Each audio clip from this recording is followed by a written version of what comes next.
It came out of a story that I did that I was having a lot of difficulty placing and doing well in the traditional way. And then I thought about turning it inside out and doing the same story but through the frame of a place that was doing it better. And that was successful.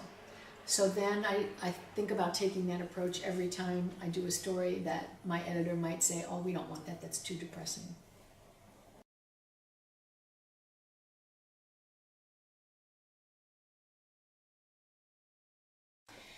In general, the difficulty of doing solutions journalism is the major difficulty of all journalism right now, which is our profession is dying. You know, we have this terrible economic crisis due to the decline in advertising, and we are working with newsrooms who have fewer and fewer people trying to do more and more, and so people don't feel like they have the time to do stories that require anything more than just the most basic couple of phone calls. So that's really the biggest problem, is resources.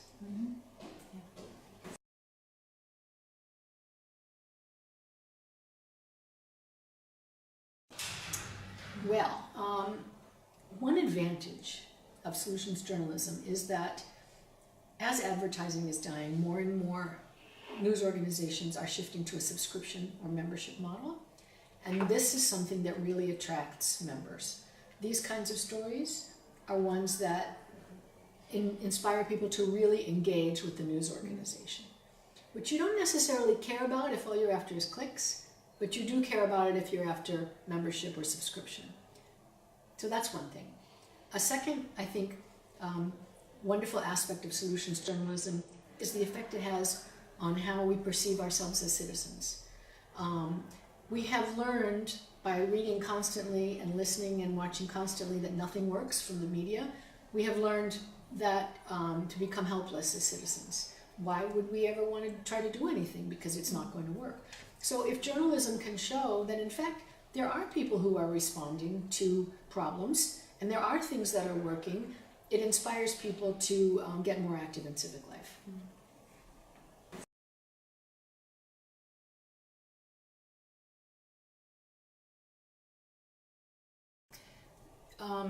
That is always a problem, and we have Freedom of Information Act laws in the United States. I think Hungary probably does too, but they're probably selectively enforced or ignored.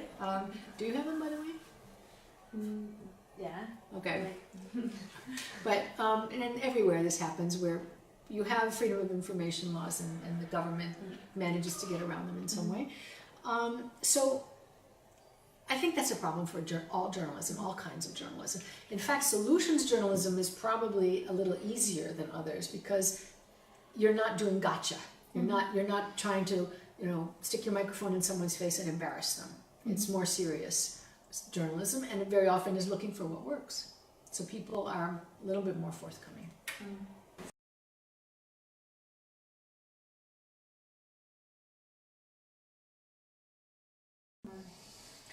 Boy, it means you really need it, don't you? I mean, Yeah. If you already have this mindset, then you don't want it enforced every single day by everything you read in the media.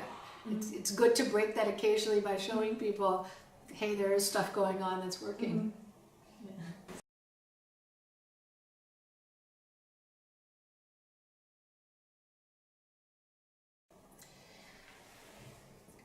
Because you're not giving the reader the whole story without them. You can't just cover problem after problem, lead people into despair and passivity, and then wave goodbye. You owe the audience more than that.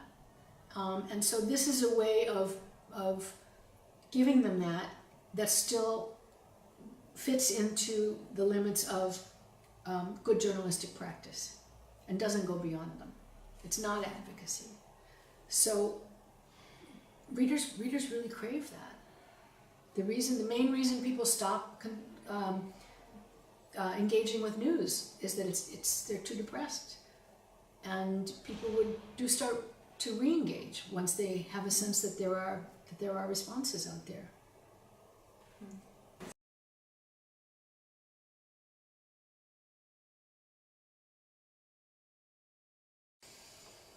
well, nowadays anyone can call themselves a journalist, right? I mean, I can have a blog from my kitchen and I'm a journalist, and I really am.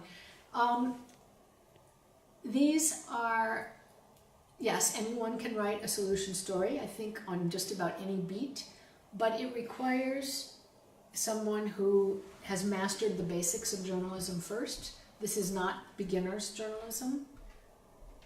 So having said that, though, there's many, many, many people who can have mastered those basics and can do this.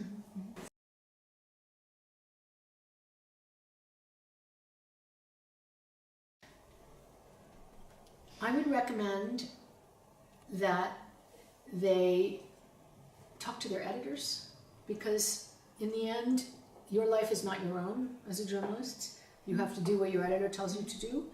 And to have an editor who understands why this is important, how this can help your news organization to grow and to engage readers and to maybe even make more money, that's really important, because it's the editor who's going to tell you how to spend your day.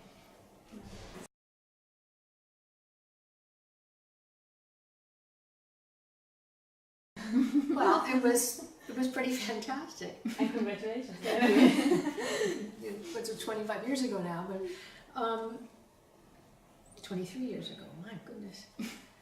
No, it was fantastic. I was obviously a lot younger than I am now, and it's every journalist's dream. And the first thing that occurred to me was, this is going to buy me some freedom. I now can do more of the projects that are important to me.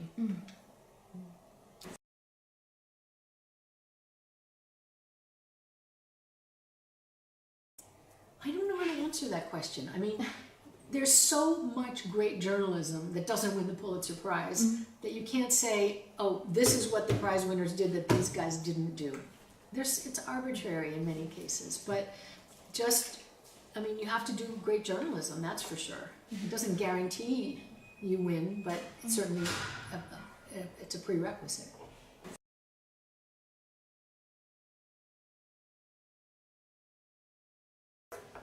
But I can say great journalism is journalism, first of all, that is about subjects that mean something to the audience, or you can explain how it means something, that they're reported fairly. You are talking to people with many different points of view on the subject. I know people say there's two sides. There's usually more than two sides. Talk to all of them. And that you write it in a way that people will think is both fair and understandable, and maybe introduces new ideas that people were not thinking before. Okay, I see.